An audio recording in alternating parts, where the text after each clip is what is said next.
YouTube, 4JP 500 here again, today with another airsoft gun review. Just finished doing my M16 shooting test and the review for that. And here I have my A&K SVD, which this gun is like 4 feet in length. It's humongous. It's bolt action. It's not an AEG sniper. It's not gas powered or anything. It features the A&K SVD is unique in the sniper world because it uses AEG springs, AEG barrels, and AEG buckings. So unlike a UTG L96, where if you want to upgrade the spring, you got to get the UTG L96 upgrade kit. I upgraded this with all AEG parts, which is really nice because you don't have to have different barrels that are proprietary and crap, or different buckings. Like the UTG bucking is proprietary, so you can't really use another bucking with it. I guess I'll start with the rear of the gun, work my way up. It features a polymer stock. The real one would probably be wood, but I like this black polymer type thing. It feels like the butt plate is like a metal polymer, I don't even know. It's screwed on the back. You have a rear sling swivel loop thingy. I got this really heavy duty sling that I put on the back. I don't think it's going to break anytime soon. My old one, it wasn't that great, but this one I like. They're actually giving away free slings where I was playing one weekend, which I really like.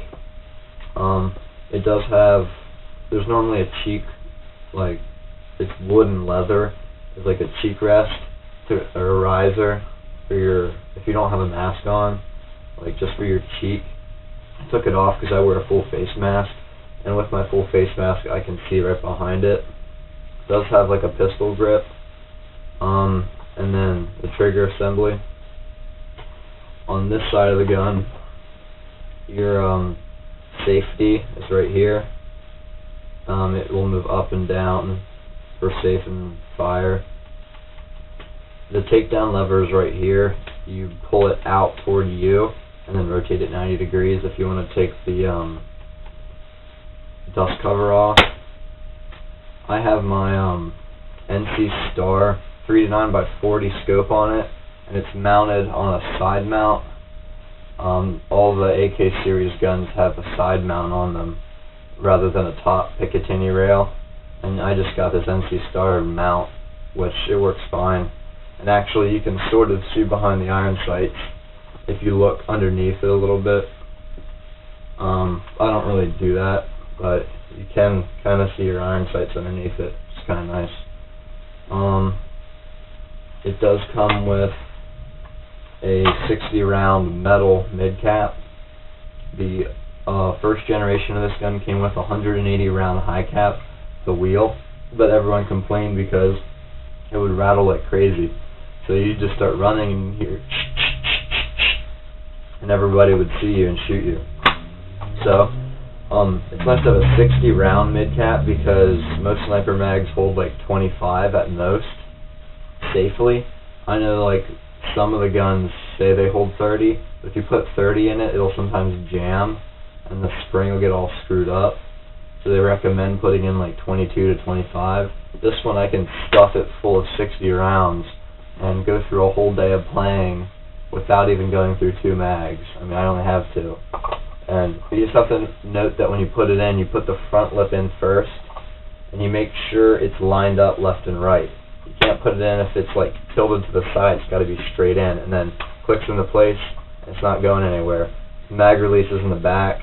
I like it because I don't ever drop my mags in the field, because that nice little satisfying, it's beefy, and when you know it's in, it's in.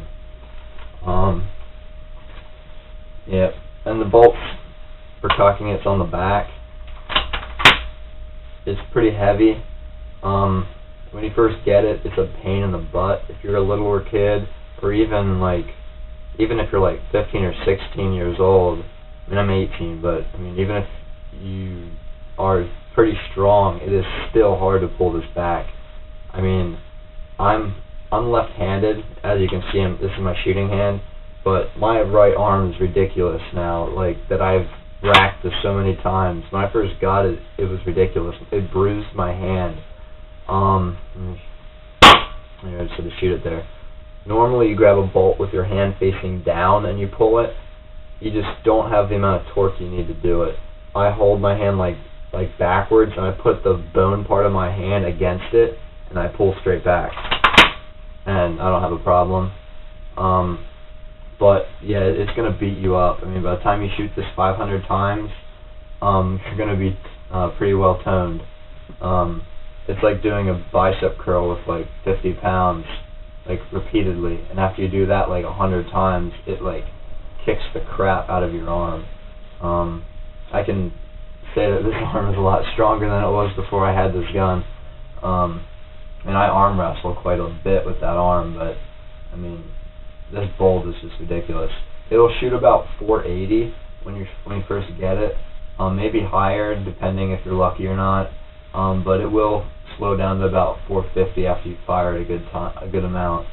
Once you like lubricate the bolt and everything, it's a lot easier to rack it back. If you just leave it stock and don't open it and don't lubricate it, it will be rough to pull the bolt back. But it's better than like a UTG L96 or something, because you don't have to pull the bolt up and back, forward and down. You just back and forward. It's a lot faster. Plus, there's no cylinder that can crack. I mean, there is a cylinder, but it's not like attached to the bolt where the bolt itself could split. That's happened to mine. I actually have it sitting right over here. The cylinder cracked on me. Anyway, it does have rear sights, which are adjustable up to 1,200 meters, but I don't think you'll be needing that much. I just keep it all the way back if I ever would use the iron sights on it. It does have polymer furniture in the front. I took 550 paracord and tied it along the inside, so I can actually take like grass or like tree branches or foliage and just stick it in, and then there's a gap in the middle which I can push them like to one side or the other, and I can see right down. Also, this gun has, in order to take it apart, there's a metric screw, hex screw underneath here that you have to take out, and then this metal thingy right here will come forward, and then you can split the stocks apart. And then there's a couple other screws to get into the hop-up. It's real easy. I mean, you can see them. You take out the two, and then the whole blue unit will pop out. It's a blue hop-up unit that'll pop out, and then there's a couple more, and you can get to your barrel and everything. It's real easy. To get to your hop-up, you have to take off your scope and your dust cover. This mount has three, a big hex screw and then two smaller ones, and then this mount will slide back, and you can take everything off. You can leave the scope mounted right on it. You just pull it off, and then you, like I said before, this takedown lever, you pull it 90 degrees, and then the dust cover will come off. And then there's three 1.5 millimeter hex screws in the front when you pull the bolt back. When you're ready to fire, you pull the bolt back and hold it there, and you can see the screws. It's the middle screw which adjusts hop up. Clockwise will add more hop because it's pushing the screw down in further, and it's pushing. There is no nub in these models.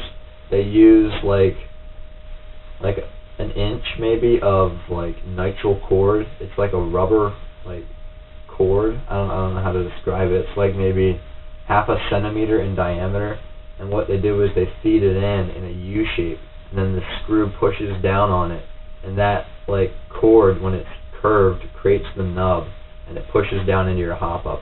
It actually works very well. It's a lot more reliable than the nub system. Granted, you can't upgrade your cord or your nub per se, but if you get a nice bucking, I mean, you're gonna get good groups. And I'm gonna get the it does come with a fin shaped hop up, like not just like a normal bucking. It comes with like almost like a 2GX like Firefly is what I've heard. I haven't actually looked down the barrel, so I'm just too lazy. I didn't replace the bucking yet. I'm actually going to get a Reaps bucking designed for .3s, because the Reaps bucking, I forget what it stands for, Range Extended Adjustable Project System or something like that. It's like an R-hop, which is basically a hop-up that puts it contacts the BB over a longer area, which is necessary for snipers, because when you're shooting a BB hard, you don't want a quick touch of hop-up, you want a longer hop-up. So the Reaps bucking is good. And I gotta shoot this quick, I still have it racked.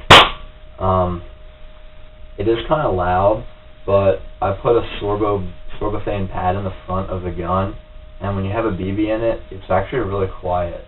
Any gun you shoot dry firing is going to be loud. Alright, let me keep moving on. Don't want to get too caught up. My videos tend to be 10 minutes or more, probably because I get off topic.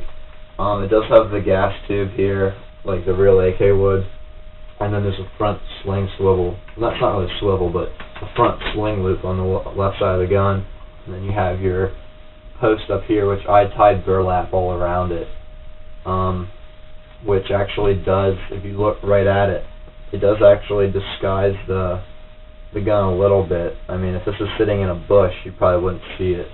I like the gun a lot. I mean, it does, once you get your hop-up set, it does a pretty good job. Just the barrel alone, the original barrel is like 550 millimeters. I went ahead and bought a 650 millimeter barrel, which goes right almost to the beginning of the flash hider. Normally, it would like end somewhere around here, but I get that extra like 3 inches of barrel, and it's a 6.03 millimeter barrel. I didn't want to get a 601. I don't know why. Maybe it wasn't in stock, but it's still really nice. Now, that's one of the only upgrades I've done to it. I haven't really... Oh, I did get a new M150 spring, a Mad Bull M150 spring, and that's getting me like 475. I'm getting good FPS on it. It's one of the most reliable guns I've ever had. I have like literally no complaints with it, other than the bolt pull, which is pretty strong for someone who has an average build. I'm not saying I'm like a ridiculously strong guy, but it will beat the crap out of you when you first get it. It will humble you within the first 500 rounds, I guarantee it. And if you're going up against an AEG, if you just buy this and you're like, I'm going to take this out, sight it in, and play today, you're going to be in for a rude awakening, because I have friends who still can't pull the bolt back. Some of the friends I play with are not like weak, but I mean, they just can't do it, or they can't do it fast. Like, I can rack it fast. So I'm going to go out and chrono this and do a shooting test on this also. It's the A&K SVD. I got it on Airsoft GI for 120, which is an amazing deal right there for a gun that shoots almost 500 feet per second out of the box. So this is Scorch AP500 with A&K SVD.